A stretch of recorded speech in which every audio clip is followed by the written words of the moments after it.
Lucien, bonjour. Bonjour, enchanté. Comment va le châtelain? Bah très bien, vous avez une belle veste de chasse? De gentleman farmer. C'est ça, exactement. Et toi aussi avec tes petits carreaux, c'est magnifique. T'as vu? Aujourd'hui, épisode numéro 5 du projet M3 E46 Touring. 5? Ouais, 5 mec. Ah bon? 4? Oh, ouais, si, ça... c'est le 5. Si, c'est le 5. Ah, je pensais pas qu'on avait fait une série Netflix. Quasiment, c'est Drive to Survive le truc. C'est M3 to Survive. Quand on voit l'état comme ça, c'est ouais, ouais, c'est ça exactement. Aujourd'hui, on est chez RP Motorsport. Alors, il faut quand même le dire, le projet prend du temps parce qu'il y a beaucoup de choses à faire. Il y a beaucoup de taf. Sur le côté gauche, il y a eu beaucoup d'heures de passer. Ouais, là déjà, on commence à avoir une idée un peu de ce qui se passe. Jonathan. Oui.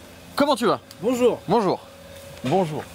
Jonathan, patron d'RP Motorsport qui s'occupe de la belle avec les équipes. Tu nous fais faire un petit tour de la bête, voir un peu ce que ça donne? Un beau pare-choc CSL tout neuf. Oui. Ah, lui là, il est beau. On sait pas si c'est des flaps ou si c'était une lame complète. Ah, c'était pas une lame complète. Si. Ah si, c'était une lame complète. Si. Les dodanes sont violents. Tu sais, on dirait les flaps des CSL. Non, le pare-choc, c'est un pare-choc que Jonathan nous a filé pour qu'on puisse le montrer, parce que nous on en a un autre qu'on vous a montré la dernière fois. En fait. Ouais, c'est vraiment pour voir l'alignement sur la voiture. Ouais, ça c'est le montage à blanc. Quoi. Et mais on voit que ça fit bien. Et de toute manière, nous aussi, on aura un pare-choc CSL sur la voiture. Alors, ce qui nous intéresse vraiment pour le coup, c'est cette partie-là. On voit que ça a quand même bien avancé, et là, on a vraiment le galbe de la voiture. Là, on voit que c'est, je sais même pas si on peut dire que c'est de la carrosserie, c'est de la tôlerie, non? Ça se dit comme ça, non? Ouais, il y a un peu de tôle. Hein, c'est de la tôlerie, parce qu'il y a très peu de mastic, on a l'impression. C'est pas encore mastiqué, tu me disais tout à l'heure. Non, là c'est soudé et poncé pour éliminer toutes les traces de soudure. Ok. C'est ce qu'on montrait. Possible et pour après mastiquer, apprêter. C'est ce qu'on avait montré dans l'ancienne vidéo, en fait, la partie que tu nous montrais, où tu avais mis la partie supérieure, toute la partie de l'aile, et puis voilà, toute cette partie-là que tu avais récupérée de l'eau de la E46, tout réadapté, tout ressoudé. Donc là, on voit toutes les traces de soudure, un peu de mastic. Vidéo, c'était juste vissé. Ouais, voilà, ouais. Et là, ça y est, c'est fait. C'était pour montrer le collage, quoi. En coupant la M3, on s'est rendu compte du coup que cette grille-là, elle arrivait à ras de la porte. Donc du coup, ça faisait moche. On a été obligé de décaler toute cette partie ici, donc la redécaler. Et ensuite, il a fallu retravailler toute la pointe, étant donné qu'elle est plus longue sur une M3, pour faire vraiment quelque chose de sur. Et donc en fait, tout ça là, clac, tout ça là, toute cette partie-là, elle est de la E46. Ouais, t'as ça qui est de la E46, ça c'est du M3 forcément, vu que t'as la grille. Ouais, puis et la ici, petite pointe. La petite pointe pour venir faire la moulure direct sur la porte. C'est chaud, hein. Oh, le taf. C'est du travail de précision. Tu la sors du garage, tu la frottes dans l'IPN là, tu pleures. Tu pleures. Donc là, il reste combien d'heures là de taf là sur une aile comme ça là? Enfin, il y en a eu combien de passés déjà là? À peu près. Il y en a, Quentin, il y en a combien? Vingtaine, 25 heures. Deux grosses journées que pour l'aile avant. Deux grosses journées que pour l'aile avant. Qui est pas fini. Ouais. Quand on regarde bien, il reste encore quelques imperfections au niveau des soudures. Etc. Ouais, là. Par exemple là. Ouais. Viens avec nous, Quentin. Ben oui. Viens, Quentin. Donc, Quentin, le carrossier magicien qui s'occupe de la voiture. Et lui qui a réalisé aussi la première M346 Touring qu'on avait déjà montré. Donc là, c'est de la tôlerie qui reste ou ça va être rattrapé avec du mastic? Ça, c'est des restes de soudure, mais tu sais, comme je disais la dernière fois, quand tu soudes, forcément, tes métaux. Ça, bah oui, ça chauffe et tout. Donc, du coup, il y a des endroits où, par exemple, là, on est bien en ligne. Là, tout est nickel dans le galbe. Mais par contre, ici, c'est encore un petit peu enfoncé, ici aussi. Donc, c'est pour ça que j'ai laissé comme ça, pour pouvoir me permettre de redresser et venir retravailler vraiment la partie métallique, comme je disais, dans le but d'avoir une finition nickel sans mettre trop de mastic. Voilà, les baguettes de porte, les baguettes d'aile, elles sont compliquées parce que c'est pas des baguettes de M3, c'est pas des baguettes de Touring, étant donné qu'on a rétréci le truc. Donc, du coup, pour faire une finition, on va venir vraiment. Je suis venu boucher ici pour te faire une baguette qui va venir vraiment lieu et place comme une M3, sauf qu'il va falloir la raccourcir. Putain mon gars, mais si toi tu la sors le jour, on dit ça y est, elle est finie, tu la sors et tu frottes l'aile là. Mais tu sais que le mec, je te mets une balle dans la tête. En vrai, je comprendrais. Mais tu sais que moi j'ai envie d'aller faire des tas de trucs avec, j'ai envie de la conduire, j'ai envie de l'emmener au Nürburgring, etc. Ouais. Mais c'est ça, quand je vois le taf, si tu veux, je me dis en vrai, on va la poser, elle va pas bouger. On va la mettre dans un musée. C'est ça. Mais c'est sûr que ça fait un peu stressé quand tu vois le taf. De toute façon, le projet fini en pièce plug and play, il va te rester le pare-choc avant, capot et les 4 portes sur la voiture. Et la malle arrière. Tout le reste est sur mesure. Tout le reste est sur mesure. Le pare-choc arrière. On voit qu'il y a un rétro d'M3 aussi qui a été posé. Je l'avais pas vu tout à l'heure, c'est tellement plus beau. Fini posé. C'est tellement plus beau. Ah ouais. Quand on se met de face et qu'on voit le rétro carré de l'autre côté et celui-là, ça n'a rien à voir. Bon, par contre, moi j'ai changé d'avis sur un truc. Ah. Après, tu choisiras, je te laisserai choisir quand même. Mais je rejoins maintenant les gars. Plus je la vois en M3, je rejoins sur les baguettes de toit. Ah, je suis d'accord avec eux qu'il faudrait les enlever. Après, si tu veux absolument les garder, on les garde. non, en fait, je vais te dire. Mais franchement, avec le toit ouvrant et tout, maintenant je me dis que ça va être mieux sans. Alors, je suis d'accord, il m'a envoyé des photos, l'autre M345, il a fait des photos magnifiques. Je sais pas si tu les as vues. Non. Je te les montrerai tout à l'heure, elles sont trop belles. Et il a pas les barres de toit sur la cible. Et c'est vrai que ça rend vachement bien. Mais il a fait faire des caches en imprimé 3D là pour cacher les trous. Et tout. Ah ouais. ça, mais moi la question que je veux savoir c'est c'est facile à enlever, c'est juste un clip là les barres de toit. Le problème que tu as, c'est que tu as des supports pour retirer les baguettes et tu as des supports qui sont vissés et ça te fait une cloche où tu viens mettre ta vis. Okay. C'est-à-dire que si tu veux retirer uniquement les barres de toit, les 3 vis où tu vois les caches de là par exemple, tu auras toujours des espèces de tétons qui vont dépasser. Ah ok. En fait c'est surtout que non, faut prendre la décision de se dire soit on les enlève définitivement, soit on les laisse définitivement. Quoi. En fait moi j'ai surtout envie de faire un délire, tu sais les tentes de toit là. J'ai trop envie. Non mais il veut dormir sur le toit. Mais oui, moi j'ai envie. Le toit. Moi j'ai trop envie, mec, de mettre une tente de toit et d'aller partir quelque part et de faire un petit road trip marrant comme ça. Dans le coffre. Et après tu les enlèves, tu vois. Oui, après le coffre est grand, mais une tente de toit c'est plus rigolo, tu vois. Ça te dit, je vais dormir sur ma M3 Touring, tu vois. La van life. Ouais, c'est ça. Toi, tu vas vriller. C'est la van life en M3 toi, Touring. tu vas vriller, toi, à manger des graines, à acheter un. Mais toi, vu que t'es riche, t'achèteras un Marco Polo. C'est ça. À 90 000. Voilà. La van life, mais du mec qui a de l'oseille, tu vois. Tu sais, dans le Marco Polo, le sol il est en tech comme sur un bateau, tu vois. Ouais, voilà. Ça m'étonne d'ailleurs qu'il n'y ait pas des boîtes comme Brabus et tout qui n'ont pas fait des trucs à 1 million là. Ça doit exister, c'est sûr. Tu crois? Tu viens de leur donner l'idée. Un Marco Polo Brabus, frère. Avec ciel étoilé dans la chambre. Demain matin, t'as Brabus qui t'appelle. Oui, monsieur Boiserie, on aimerait bien vous. On a un petit truc à vous proposer. J'aurais dû me taire, faut qu'on le fasse nous. Oui. Elle est l'arrière. L'arrière, elle est dans le jus encore. T'as presque envie de la laisser comme ça et de te dire on fait un projet rat. Là au moins tu te rends bien compte avec les jantes maintenant qui rentrent beaucoup. Ah ouais. Ah oui. Alors ce qu'il faut dire que du coup elle rentrait pas du tout pour le coup au départ. Ah bah ouais, là ça. Et là ça a rien à voir. Même au début elles étaient, parce que je sais plus s'il y a des cales dessus, mais au début elles étaient déjà à fleur de carrosserie. Là on voit. Il n'y a pas de cale. Ouais, les sortir. Elles étaient bien d'origine. Et là c'est vrai que donc là c'est la partie pour ceux qui n'auraient pas calculé. Donc là il y a la partie, parce que c'est un peu la même couleur. Ça c'est la partie de l'aile arrière des M3. On avait ramené le panneau complet dans l'ancienne vidéo qu'on vous a ramené et que là découpé, reposé. Exactement. En plus l'avantage c'est que on vous a amené du matos très sain. Et du coup vous n'avez pas dû galérer. Et c'est ça, et pas toucher à la porte. Oui, et du coup, le hongrois qu'on critiquait la dernière fois, il se met à les faire sans toucher les portes.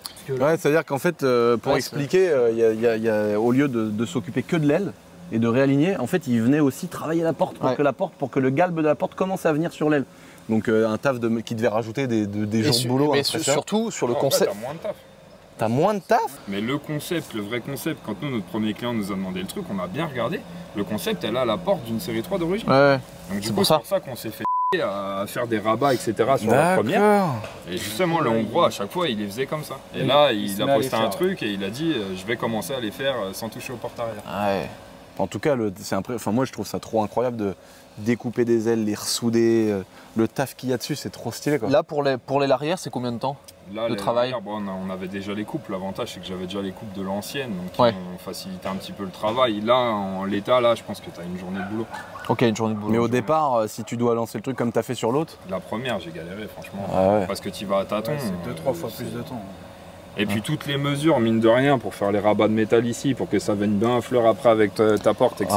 Ouais, puis que ça te fasse pas un truc octogonal. Et que ça te fasse pas un pli qui soit pas régulier aussi. Donc du coup, il faut prendre des mesures pour bien plier ton métal comme il faut pour que le rabat il soit bien. Moi de toute façon, c'est une science inexacte pour moi. Le casse-tête. Moi ça me fascine. La première a été casse-tête. Après, honnêtement, celle-ci l'est moins. Tu auras toujours le problème de l'autre côté avec la trappe à essence qu'il va falloir qu'on déporte d'à peu près 5 mm. Et donc là. Du coup, tu as le pare-choc. Alignement au pare-choc M3 du coup, parce que c'était la problématique. On ne pouvait pas garder le pare-choc parce que du coup il était pas assez large. Si on passe derrière, si on avait laissé le pare-choc, en fait, il s'arrêterait là. Donc on aurait, je sais pas combien, peut-être 5 cm de décalage. De toute façon, tu vas voir de l'autre côté qu'il n'y a pas l'aile. Ah bah voilà, on voit l'autre côté. Ouais.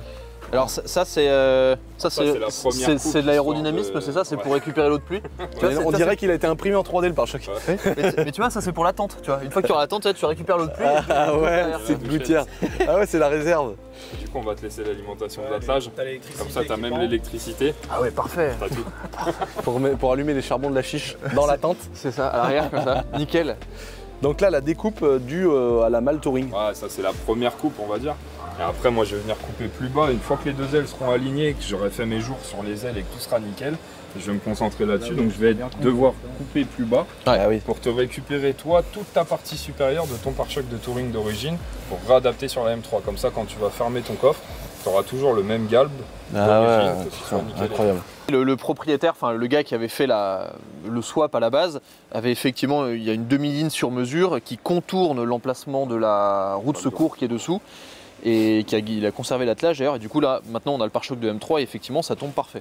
Donc on n'a pas besoin de le refaire. Il faudra juste mettre des valves. Non, elle est bien. Non, ça fait trop de bruit. Un mec à 130, 140 sur autoroute, bon. Bah voilà, tu roules plus vite. Même, la dernière fois, mec, j'ai fait 1000 bornes avec. Tu rétrogrades, comme ça t'es plus dans les tours et le régime il change.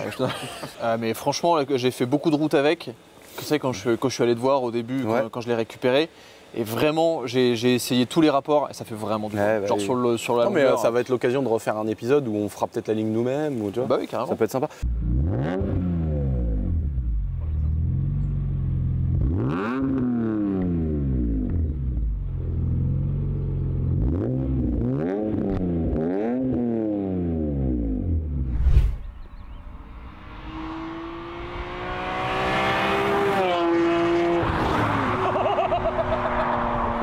Avec le Vito.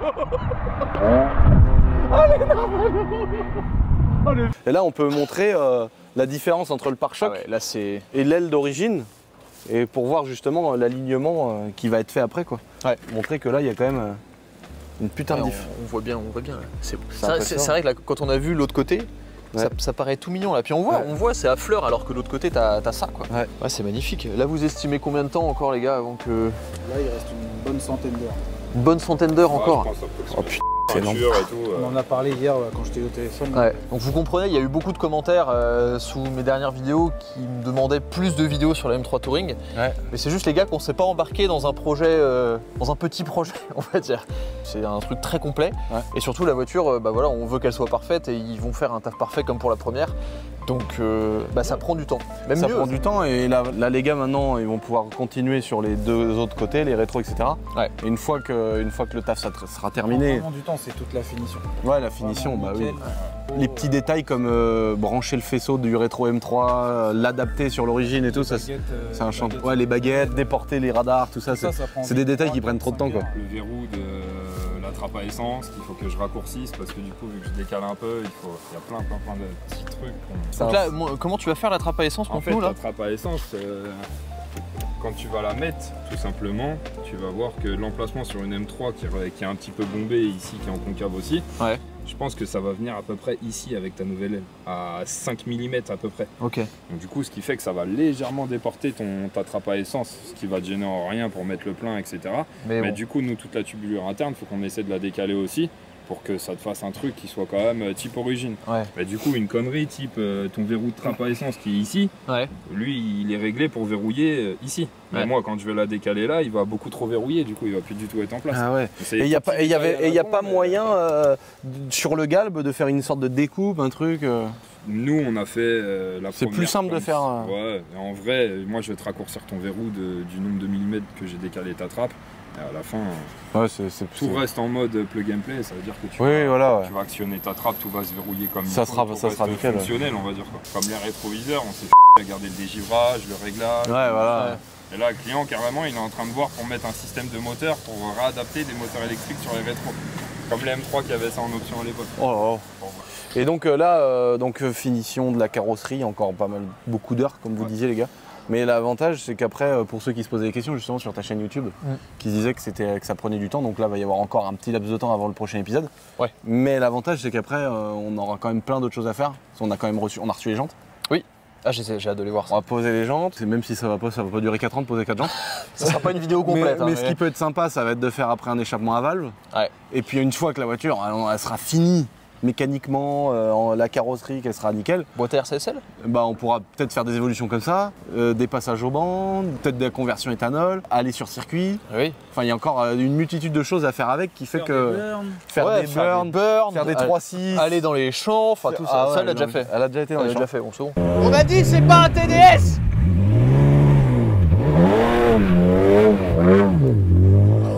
Envoie les clés.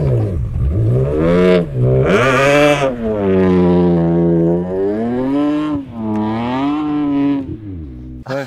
Lui mettre un kit grand angle avec les roues avant comme ça, mais frotter le pare-choc le plus près possible du mur et tout. Trop bien.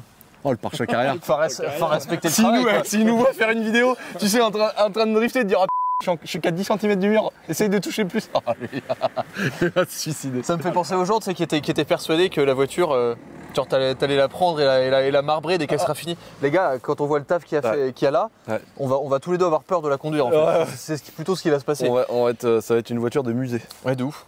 On l'a fait pour l'histoire. Bah déjà, j'espère qu'on réussira. Tu sais, j'ai eu un petit message de BMW France nous disant que aller voir la voiture au musée, c'était envisageable avec celle-ci. Trop bien. Qu'ils la sortent pour nous. Non. Si. On pourra pas la conduire. Mais... Alors ça, c'est le genre de message que moi, c'est impossible que je reçoive ça dans ma vie. Oui. ça c'est vraiment impossible. Mais c'est cool du coup parce que grâce à toi, je pourrais profiter de ça. Ah oui. Arriver et en plus ils vont me serrer la main et me dire bonjour et tout. Bonjour monsieur, merci pour la vidéo. Ça serait incroyable mec. J'aurais trop la sensation d'être un imposteur quoi. Je me dirais je dois pas être là normalement. Tu vas devenir un... Mais non, c'est même pire qu'un imposteur, tu vas devenir un influenceur, tu sais, dans les règles, carré. Oui, pour le temps d'une vidéo quoi. Mais non, par contre, ça peut être sympa d'aller au musée. Ce serait énorme. Faire le road trip, ça serait trop cool. Passer par des bonnes adresses et tout. Ouais, j'avais posé la question déjà, quand on a eu la voiture, j'avais posé la question et effectivement il m'a dit qu'il y avait des possibilités. D'ailleurs, ça me fait penser qu'on voit le rétro moche là du coup. Ouais, rétro d'origine. C'est rétro d'origine, c'est plus carré, c'est moins beau. De toute façon, est-ce que je me rappelle pas si on avait déjà abordé le sujet, mais est-ce qu'on va avoir une peinture complète dessus? Bah ouais, moi c'est ce que je disais. C'est mieux non? Une fois que je vais faire les ailes, il y aura les portes qui vont être collées dessus. Ouais. Donc même si le véhicule était vraiment très propre et que la peinture est en super bon état pour une question simple de nacre, de métal, etc. pour avoir un résultat vraiment homogène. Parce qu'en fait, il y aura que les 4 portes qui resteraient, donc autant peindre les 4 portes, c'est pas le surcoût que ça va être quoi. Ah non, faire une ceinture. Ouais voilà, ah oui, voilà ce qu'on appelle une ceinture. C'est quoi une ceinture? Bah tu peins tout sauf le toit et les montants. Ah ouais. Au moins ça. Les montants seront pas parce que du coup les montants font partie de l'aile arrière. Ah il y aura que le toit comme ça. Il y a vraiment que la malle que je prends. Comme la grise en fait. La grise, il n'y a que le pavillon et le coffre que j'ai pas peint en réalité dessus. Comme ça te limite, on va dire, les potentielles différences de teinte qui pourraient... Bah oui, voilà, sur le toit c'est vrai qu'on s'en fiche un peu. L'aspect du vernis serait homogène partout. Bon bah. Mais du coup, on la refait noir ou pas? Le relou. Ah mais là le truc c'est qu'en fait là c'est encore un autre chantier parce que si tu veux commencer à faire un changement de teinte, les intérieurs de porte, la baie moteur et tout, c'est l'enfer. Non, par contre, tu as toujours la possibilité sur des teintes noires comme ça, quand tu fais une ceinture ou tu passes sur une complète, de modifier le nacre ou le métal de ton Ah oui, voilà, comme ça saute pas aux yeux. Ouais. Mettons, si tu as des reflets et que tu trouves qu'il n'y a pas assez de nacre dans ta peinture au soleil ou quoi que ce soit, tu peux te permettre de modifier légèrement le nacre pour donner un petit peu de couleur ou même en mettre plus, avoir plus de reflets dans ta teinte, sans pour autant être obligé de peindre les intérieurs, étant donné que ça choquera pas. Bah oui. Ça restera noir. Parce que la teinte de base de la voiture, c'est un carbone schwarz? Bah non, ça je crois que c'est la teinte de la M3. Ah ouais? Et celle-là, je crois qu'elle est noire 46 classique. Ouais, c'est ça. Ah oui, non, c'est ça. Je crois que c'est saphir. Saphir black, voilà, black saphir métallique. Black saphir métallique. Ça. Oh là là, quel beau moteur. Non mais par contre, il manque là, tu sais, d'enlever tout ça là. Et là, un gros turbo. Goutte de sueur qui tombe. Et les gars, ils font ça dans les M3 là, ils enlèvent un phare là, ils font un trou. Et ils mettent le truc qui va dans la... Et ils le mettent là pour aller dans l'admission quand elle reste en atmo quoi. Ça fait un mini effet turbo. Ou sinon tu fais un trou dans le capot, t'enlèves la bosse, tu mets un entonnoir dehors. Ça fait un ah ben voilà un projet. Induction forcée. Ah ouais voilà. Tu mets une cheminée mais pas l'échappement à la boîte à air.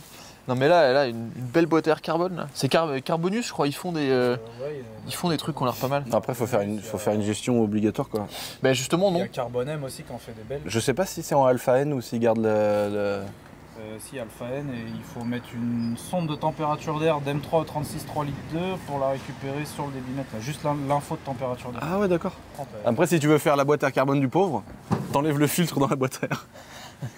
Ça fait le même bruit. Ça fait le même bruit, c'est ça. Il y en a qui mettent 6 mots. Ah oui, j'ai vu ça, mais ça c'est un truc de ouf. Putain, mais ils du font coup, mais comment ils gèrent après le... Ils prennent que de l'air chaud. Ouais, en fait, ils enlèvent tout. Ils enlèvent tout. Et là, t'as 6 grosses pipes. Ouais. Avec les papillons dedans. Waouh. Alors par contre, mon gars, mais le filtre et tout. Ça me rappelle le faisceau qu'on a coupé à la pince chez toi. Ouais, exactement. Elle va être trop belle. Ouais, elle va J'ai hâte. belle. Moi aussi. Bon, j'espère qu'en tout cas vous aimez ces petites updates. C'est vrai qu'on a l'impression un petit peu que ça va pas beaucoup avancer, mais quand on énonce le nombre d'heures, tu vois, C'est presque vexant. c'est presque vexant, tu vois, ça le fait sourire. Mais il y a plein de gens qui disent ouais, enfin vous foutez quoi. Mais en fait, c'est juste que ça prend énormément de temps. C'est super technique, puis à la fin la voiture elle va être dingue. On la mettra sur des événements, des trucs pour la montrer. Ah ouais, grave. Ce sera génial ça. Il faudra qu'on communique là-dessus dès qu'elle sera finie, que les gens puissent la voir en Bah ouais, vrai. tu vois qu'on fasse Ceux qui ont envie de la voir en vrai. un rassemblement, quelque chose, on mettra les voitures. C'est quoi ça? Hein, Ah oui. avec un stand RP Motorsport. Ouais. C'est prévu, il manque que toi. Ça c'est la M3 compresseur ça? Oui. La 46. La R8 biturbo derrière. Une R8 biturbo. Futur pour l'instant encore. Ça j'ai bugué, j'ai cru qu'on était aux USA, ça. Les mecs qui mettent des compresseurs là-dessus et tout. Ouais, des turbos même. Ouais, même. Ils enlèvent le pare-choc arrière, ils roulent le pare-choc arrière tu démonté. vois les gros escargots à l'arrière. 2 grosses turbines de... C'est ça. Dallas, je crois. Ouais, je sais pas, ils ont 2-3 000 chevaux, ça y est, ils sont contents, frère. Bah y a plus qu'à. Bah, il n'y a plus qu'à. Enfin y a plus qu'à. C'est vous, y a plus qu'à. Nous, On attend, quoi. on attend tranquillement. Et puis au prochain épisode, on vous montrera peut-être une voiture avec les 4 ailes. Ouais, je pense. Face avant fini. ça serait Peut-être qu'on refera un épisode avant peinture, ou peut-être qu'on attendra. En fait c'est à vous de nous dire si vous aimez ces updates, parce que voilà, à chaque fois ces petites updates c'est technique, mais si vous aimez, voilà, c'est les petits épisodes entre le produit final. Ça veut rien dire ma phrase, mais vous avez compris. Bah, est-ce que vous voulez encore une vidéo avant C'est qu'elle ça. soit totalement finie? Voilà, c'est ça. En gros, est-ce que vous en voulez d'autres? Ou est-ce que la prochaine fois vous voulez voir la vidéo terminée? Par contre, il faudra attendre un mois et demi, quoi. Ouais. Ou un peu plus. Ouais. Ou un peu moins, on verra. Vous dites-nous. Voilà.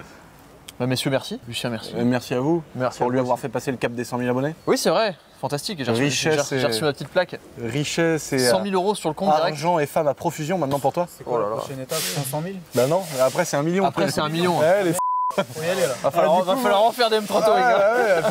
Ça me fait tellement plaisir de voir ça là. Des M3, des M5. Bah là, des trucs partout. Jules, tu peux faire un petit focus par là. Ah, là, il n'y a pas du- d'hybride. Hein. Là, il n'y a pas d'hybride. Hein. Là, il n'y a pas d'électrique. là. M3 46 compresseur, Oh là M5, M5 E39, Oh là là. série 6, R8. Là, on se sent bien, tu vois. Il y a du Encore une M5. Encore Ouais, une, ça, c'est le trop M5 beau. encore. Oh, avec la casquette de toi, putain, j'adore. 335 derrière. Ouais, j'adore. Une magnifique RS4 là-bas, j'adore cette génération. Oh, mais elles sont trop bien, mec. Bon, sur ce, merci d'avoir regardé. Merci beaucoup. Monsieur le chat, Au revoir. J'adore. Merci, les gars. Les gars, merci. Croise Pas de pas, attention. Ciao.